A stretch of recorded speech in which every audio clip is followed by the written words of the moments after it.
The picturesque landscape in Santa Clarita, complete with thousands of acres of pristine open space, gorgeous hiking trails, and protected wildlife corridors, provides a backdrop that inspires our community to appreciate the beauty of nature that surrounds us. It is no wonder that Hollywood's history has been rooted in Santa Clarita since the days of silent films, as our valley offers scenic locations ideal for filming.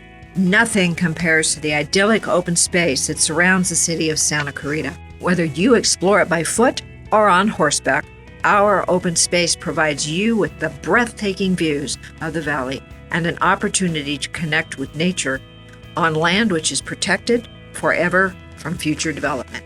Part of this region, which we must continue to fight to protect, is the rim of the Valley Corridor. This important area is vital to preserving cultural, archaeological, and paleontological resources, as well as enabling wildlife to remain in their natural habitat and travel safely through the Santa Monica, Santa Susana, and San Gabriel mountain ranges circling the Los Angeles Basin. Last month, I was honored to be recognized by the National Parks Conservation Association at their 100th centennial celebration, as well as by congressional representatives and state legislative offices for my role as an advocate for the rim of the valley. The city is thankful to Senator Dianne Feinstein, Senator Kamala Harris, and Congresswoman Katie Hill for supporting the Rim of the Valley Corridor Preservation Act in Congress.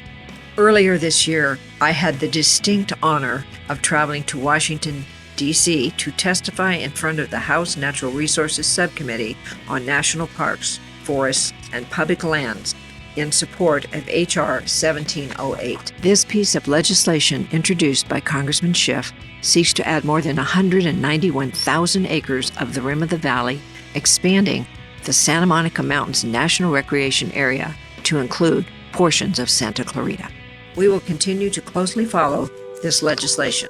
A big win came earlier this year when President Trump approved the Natural Resources Management Act. It includes language establishing a national memorial and monument to commemorate the victims of the St. Francis Dam collapse of 1928. The act was signed into law on the 91st anniversary of this tragedy. Included in the bill is a requirement that the Secretary of Agriculture consult with the City Council regarding the establishment of the memorial and monument. The Council has worked actively for years on this topic of crucial historical importance. Thank you to our former representatives, Congressman Buck McKeon and Congressman Steve Knight, as well as our current representatives, Senator Feinstein, Senator Harris, and Congresswoman Katie Hill. Their dedication ensures success in the passage of this long overdue legislation. I've met with Angeles National Forest Supervisor Jerry Perez to discuss the next steps regarding the establishment of the monument and memorial. The Council looks forward to working with the Forest Service to tell the story and honor the memories of those who tragically perished in this horrific tragedy that forever changed construction design of dams around the world. I am proud to say that we were able to preserve even more open space this year. We recently completed the acquisition of Bee Canyon. This beautiful piece of land is a crucial connection to the Angeles National Forest. Adding these 132 acres to our open space is a significant accomplishment. In the last 12 months, we also added 176 acres of land, including 5 miles of hiking trails to the San Francisco open space in the northern portion of our city. This area was planned for a housing development that would have impacted the San Francisco Creek and the many important plant and wildlife species that call it home. What better way to enjoy these thousands of acres of open space than with a lovely stroll or hike with family and friends? HikeSantaClarita.com makes it even easier to enjoy our local trail. There you will find a map showing open space locations, as well as available trails and other amenities. This year, city staff went a step further in ensuring residents and visitors to our open space and trails remain safe. After significant training and coordination with first responders, the city installed 684 emergency trail markers throughout Santa Clarita and our open spaces. When you are out exploring a trail, you will notice these emergency markers every 1/8 mile. Should an emergency arise, trail users will be able to call 911 and report the number on the nearest marker. First responders in Santa Clarita, as well as the Mountains Recreation and Conservation Authority rangers, are then able to respond directly and quickly to the caller's location. Bicycle ridership numbers continue to increase in Santa Clarita as residents explore new commuting and recreational opportunities. The Pace Bike program, which kicked off in late 2018, has grown to more than 2,500 riders in the last year who have combined to take more than 3,500 rides on a Pace Bike since January. Pace Bike riders can now sign up for a subscription program that allows them to take an unlimited number of 30-minute rides for $10 per month or just $60 per year. In addition to enhancing amenities for those who enjoy our open space and trails, we also work to ensure our littlest residents can explore the city's parks and follow their imagination wherever it takes them. Earlier this year, the city's capital improvement project staff addressed needs at several city parks to ensure all children can play to their heart's content. A brand new play area, which includes equipment for younger and older kids, and a shade structure was installed at Copper Hill Park. Much needed improvements were made to Creekview Park, and new shade structures were installed at Santa Clarita Park, Pamplico Park, and Oak Springs Park.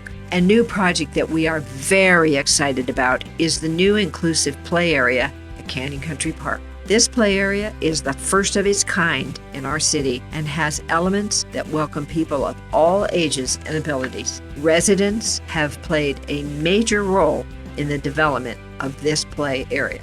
I am pleased to say that it features a number of suggestions made by the public during community meetings, such as inclusive swings, sensory activity features, accessibility for mobility devices, music and auditory play, an inclusive zip line, and much more. Staff has worked to enhance programming for residents through the city's youth sports and adult sports offices. The adult sports staff manages 4 sports leagues, including softball, basketball, volleyball, and flag football. Last year alone, the softball league hosted more than 2,700 games.